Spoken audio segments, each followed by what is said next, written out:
కడప జిల్లాలో భూమి వివాదం ఘటన ఇప్పుడు తీవ్ర చర్చకు దారితీసింది. భూమి వివాదంపై లక్ష్మీరెడ్డి మరియు సాంసుందర్రెడ్డి విలేకరుల సమావేశంలో కీలక వ్యాఖ్యలు చేశారు.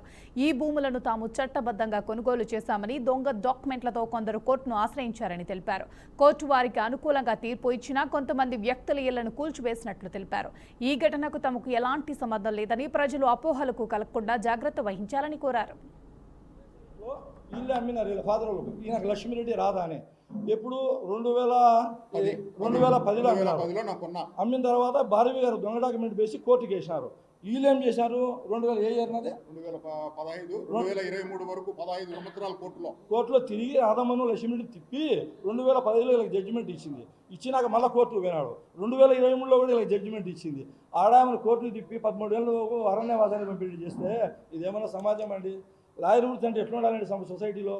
డాక్టర్ అని, లాయర్ అని, గురువు అంటే ఎంత విలువైన అది ఇప్పుడు ఈ సొసైటీ సమాజంలో అంతే కదా. మరి లాయర్ కానీ ఆయన 13 ఏళ్ళు తిప్పినట్టు అర్థం చేసుకోండి మీరు ఒకసారి. ఆ మనిషి ఏంది, ఏం కథ అనేది ఒకసారి గుర్తు చేసుకోండి మీరు కూడా. ఆ డాక్యుమెంట్ సంబంధించి ఏదైనా సరే ఒరిజినల్ డాక్యుమెంట్ ఎంక్వైరీ చేయండి. అది కోర్టు ఆర్డర్లు మొత్తం ఉండాలి దీంట్లో. కార్పొరేషన్ కు పోండి, ఎంక్వైరీ చేయండి. మాది తప్పు ఉందంటే సైడ్ వదిలేస్తాం.